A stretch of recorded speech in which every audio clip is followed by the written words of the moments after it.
So I'm going to show you something called a suggestibility test. Right. So what I want you to do is I want you to interlock your fingers like this and squeeze your hands together nice and tight. Okay. Now, don't do it yet, but when I tell you to, I'm going to have you bring the fingers, your index fingers, about that far apart, like about your chin level, and I want you to stare at the space between your fingertips. Okay. So squeeze them together nice and tight. Here we go.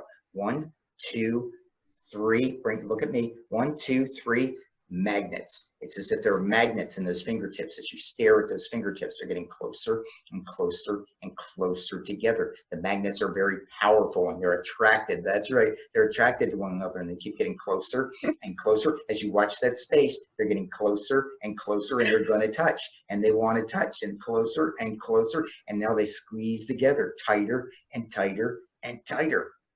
They squeeze together very tightly. Look at them. Look at them. They stick together even tighter. And the interesting thing is, if you were to try to pull them apart, they stick even tighter. Try to pull them apart, they stick tighter. Try harder, they stick tighter. The harder you try to pull them apart, the more they stick.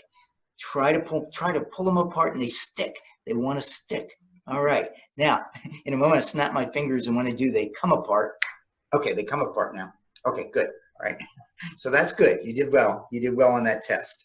All right. So what I want you to do now is, can you put your hands like this? Put your hands like this, please. That's it. That's it. Good. All right. Now, I want you to stare at the space between those fingertips now.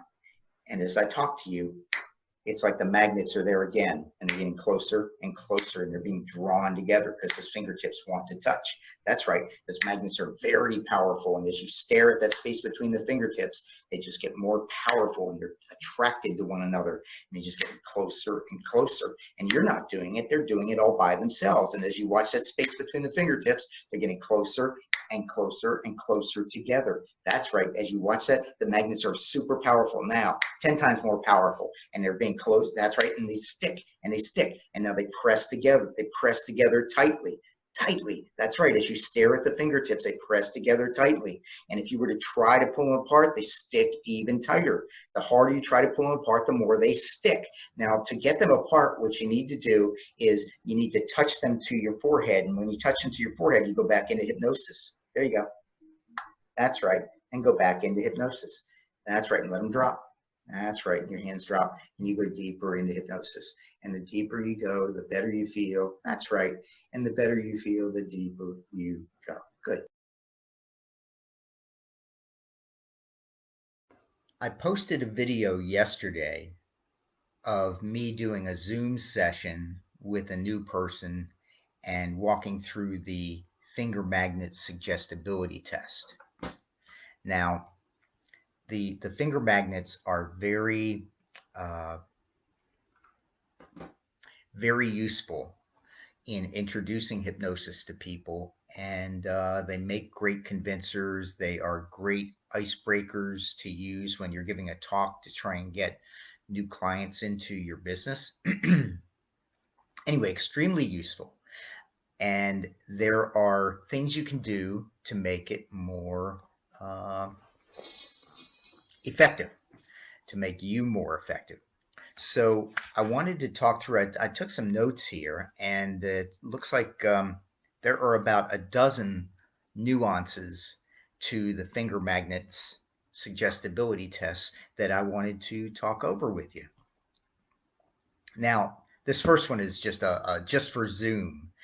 You know, when we do finger magnets, often we'll tell the person to put their hands up right in front of their face and stare at the space between their fingertips. But I wanted to get good video. So instead of having her with her fingertips right in front of her eyes, which pretty much would have covered up her face, I just had her put them down at about chin level and stare at the space between her fingertips. And that way I didn't screw up the video. It's just a minor point, but something that that made for a better picture for this video. All right. Now the other thing, the main thing that I wanted to mention about the first finger magnet test, you tell them, take your hands and interlock your fingers and squeeze your hands together. All right. Because you want their hands together tight. Reason is that finger magnets is not really strictly a suggestibility test. It is a test for resistance, and it is also a physiological thing. You know, when your hands are squeezed together very tightly, those fingers must come together and touch unless you force them apart. Okay, so you want them to squeeze those hands together nice and tight, because nothing works worse than if you tell them to interlock their fingers and put their fingers apart, fingertips apart, and they do not have their hands together tightly. Because if their hands aren't together tightly, the fingers do not naturally come together. So it's not going to work as well. So what you do is you tell them, squeeze them together nice and tight, and then you say, now don't do it yet, but when I tell you to, I'm going to have you bring those fingertips up and stare at the space between your fingertips. Okay, get ready now. Squeeze them together nice and tight. So now you've told them 2 times to squeeze those hands together tightly. So now you know those hands are nice and tight. Sometimes I'll actually reach over and grab them, say, feel them. You can watch their knuckles, and if the knuckles are white, you know they're squeezing together nice and tightly, and that means that those fingertips are going to come apart, or rather going to come together. All right, so that's one tip. Get them to squeeze those hands together tightly twice.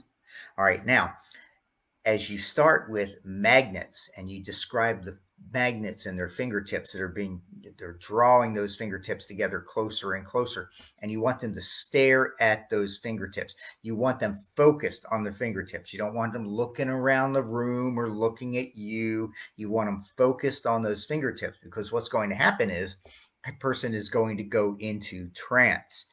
So you want absolute laser focus on those fingertips. And as they start going together, you'll get the reactions from them. Now, you'll see in the video, because you're going to want to watch the video again to sort of jog your memory and all these tips I'm giving you. All right, so you see as she did it and the fingertips began moving together, you see her smile. And that should not throw you off. I mean, people can smile in hypnosis, they can laugh in hypnosis, cry in hypnosis. So just because you see some emotion on her face doesn't mean that she's not going into trance. And actually, what it tells you is when that smile comes across her face, she's actually kind of amazed that, oh my gosh, just like that guy told me, my fingertips are coming together, and she smiles as she looks. So the smile was a good sign, not a bad sign.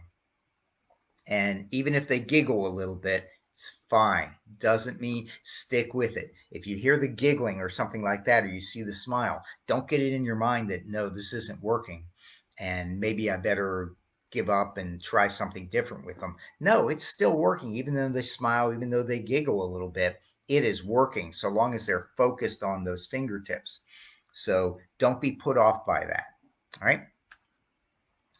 Now, you also notice, excuse me, if you review the video again, you notice that at one point she looks up at me. She's staring at the fingertips, and then she looks up at me briefly, and I remind her once again, no, stare at the fingertips. Want that laser focus on the fingertips, and it works really well. And then as soon as her fingertips come together, then I give her the suggestion that they stick. They come together and they stick. And if you look at her, see if you can see this on here. If I can hold this properly, it's backwards. But you see her fingertips kind of bow as she squeezes them together. So I know I've got her. I know those fingertips are stuck together, which is exactly what I want, because my suggestions were that they come together and they squeeze together tightly. And when I know she's squeezing together tightly, then I also say, and now they're stuck. And the harder you try to pull them apart, the more they stick. For the Ericksonian hypnotists out there, yes, that is uh, a double bind. The harder you try to pull them apart, the more they stick. Okay, so they're not going to come apart. And plus, she's accepting my suggestions very well that they're stuck together. So there you go. They're stuck together, and you can see, it's funny because at one point, it almost looks like she almost gets them apart if you review the video again, but then they go back in. They stick back in again. She tries to pull them apart and they stick back in again. Now she is very certain that her fingertips are stuck. And at that moment, she is in trance. May not look like it, but she is in a hypnotic trance. When she cannot pull those fingertips apart, she is in a trance. So, and the other thing that's really cool is you'll notice that when I say I'm going to snap my fingers and when I do, they're going to come apart. Watch that video again, because when I snap my fingers, her fingers just go, they just pop apart. And it's really kind of interesting. And if she wasn't in trance, I don't think you would have seen that popping apart. So that girl was in trance. Okay. Now, after that, after she did that, then I complimented her and told her, "You're doing really, really well," because I want to set that expectation that she's doing everything right, that she's going to be a great hypnotic subject. So I'll always compliment them on bringing their fingertips together. And if they stick, I'll compliment them on that as well.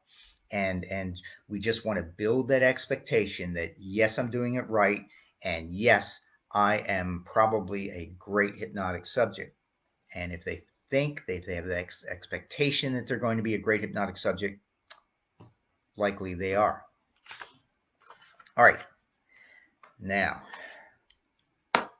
my other notes I wanted to mention. Oh, okay. So then I went to the true suggestibility test, the finger magnets true suggestibility test, where you put their fists together like this. Now you don't have that physiological thing forcing those fingertips together. Now it's all suggestion. So this is a true suggestibility test. And you tell them that now as you stare at the space between the fingertips, it's as if there are magnets in those fingertips, and they're being drawn closer and closer and closer together. Stare at that spot. Once again, you want that laser focus. Stare at that spot between those fingertips and see them getting closer and closer and closer because they want to touch. And continue your pattern. Keep talking to them, keep insisting, be insistent. Yes, they're getting closer and closer. The magnets are strong and they're being drawn together. And just the emotion in your voice helps to heighten the focus of your subject so that those fingers will go into touch. And then when they do, once again, you notice I did the stick, and they stick together. And the harder you try to pull them apart, the more they stick. Now you got hypnosis. And as a matter of fact, I often use this in my hypnosis shows to get my subjects up from the audience. I do the finger magnets with them and they stick. And then I say, now some of you are stuck together, and the harder you try to pull them apart, the more they stick. Now, and then I'll tell them, it's kind of an aside, but I'll tell them that now I'll get you unstuck. In a moment, what I'm going to have you do is I'm going to have you touch those fingertips to your forehead. And when you do, one of two things will happen. One, possibly your fingertips will come apart. But the other thing, and this is probably what's going to happen, when they touch your forehead, your eyes close down, your head drops forward, your hands drop, and you go into a deep hypnotic trance. So go ahead and do that now. And then a good portion of them, all your really best subjects, are going to touch their forehead and they're going to go into trance. And then I just go out in the audience and collect them and bring them up on stage and have the show. Okay, so I did something similar with this girl. I told her that she will touch her forehead. I didn't give her the option that they would come apart and she would come out of trance. I said they're going to touch your forehead, and when they do, your eyes close down and you go deep into hypnosis. And you'll see she does it, but she doesn't know what to do with her fingertips touching her forehead. She doesn't know. She just leaves them there. So just tell her what you want her to do. All right, and now your hands drop, and now you go even deeper. And her hands do, and she did. So anyway, those are the nuances that I wanted to talk over with you about finger magnets. It's funny, there are just dozens of little details that you learn after having done thousands of these things, dozens of little details, and I'm sure there are others that just didn't come up in this particular video. But yeah, lots of little things you can do. This is a very easy test to perform, very easy suggestibility test, uh, and it is going to work almost every time. But then there are all these little intricate things that you can do that supercharge it and make it work even better. So I hope you like that. Please leave your comments in the link in the whatchamacallit below that thing, that box. And I look forward to talking with you all again soon. All right. Thank you again. Bye bye.